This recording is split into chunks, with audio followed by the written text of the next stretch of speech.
Hey everyone, welcome back. This is part 2 of our Niagara torch fire tutorial. In this video, we're going to add some simple embers and smoke to make the fire look more realistic. Let's get started. We need to import two textures, one for ember and one for smoke. The texture for ember looks like this, and I'm using a flipbook for a smoke texture. Now let's get back to our Niagara system, which is NS Fire. Let's copy and paste the flames emitter for ember. Alright, next we need a material for ember particles. I'm just gonna duplicate the fire material because they are almost the same. We just need to replace particle sub UV with ember texture.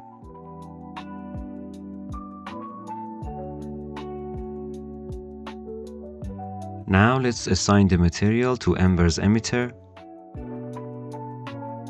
The embers are obviously very big right now, so let's change the sprite size. Let's put 0.5 to 0.8. Currently, the embers are spawning from the same location as the flames. So I'm gonna offset the embers and bring them up a little bit. From initialize particle, enable position offset, and put 15 for the z-axis. Very good. Next, let's clean up the modules.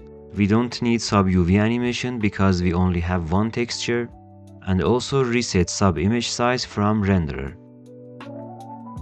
Okay, as you know, embers are meant to be occasional. They shouldn't be constantly appearing, so I'm gonna reduce the spawn rate to make them appear less frequently.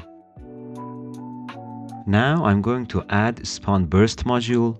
Think of it like when a piece of wood cracks and suddenly throws out a burst of embers. That's what this module does. I want to randomize the spawn count. Click on this arrow and choose random range int. Set the minimum to 2 and maximum to 5. Let's also increase the lifetime a little bit.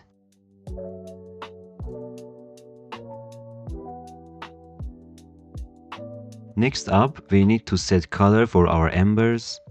They should be a light orange reflecting the color of the flame they are coming from. Right now, you'll notice the embers are just shooting straight up. In reality, embers tumble and rotate randomly as they rise. So let's change the sprite rotation mode to random to give them that natural, chaotic movement.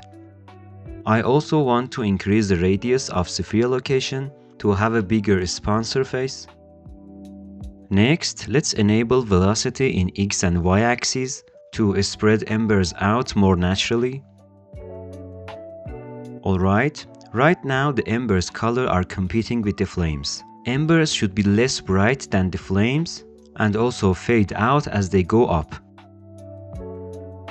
So in scale color module, let's change the curve. Opacity of the embers should decrease constantly over their lifetime.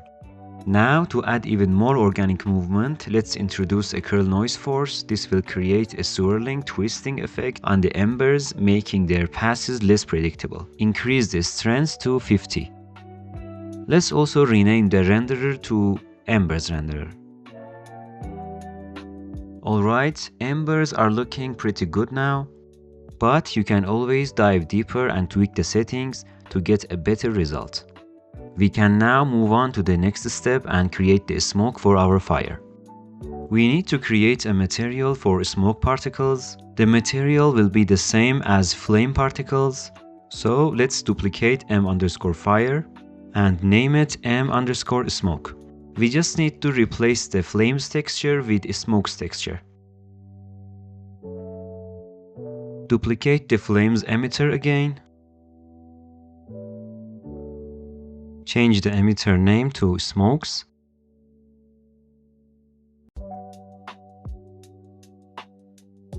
And let's assign the smoke material. If you look at the smoke flipbook, the grid is 6 by 6. So let's fix the sub image size. And we also need to change the end frame in sub UV animation from 63 to 35. because the smoke flipbook contains 36 frames. Decrease the spawn rate to decrease the density of the smoke. Increase the lifetime a little bit. Also, let's bring the smoke higher by offsetting in the z-axis. Decrease the smoke particle size to match the flame. Alright, instead of using velocity to move the smoke, we are going to use a gravity force module, because it simulates how smoke naturally rises, slowly and organically. Change the gravity value in z-axis to 30. Alright, the last thing we need to do is to decrease the opacity of the smoke. The opacity should start with a low value and then it should reach 0 over its lifetime. And that's it. We covered the basics of creating a torch fire in Niagara. There's always more you can dive into and refine, but this gives you a great starting point. In the next part, we'll be attaching this torch to a character's hand and setting up proper animations. Stay tuned and I'll see you in the next one.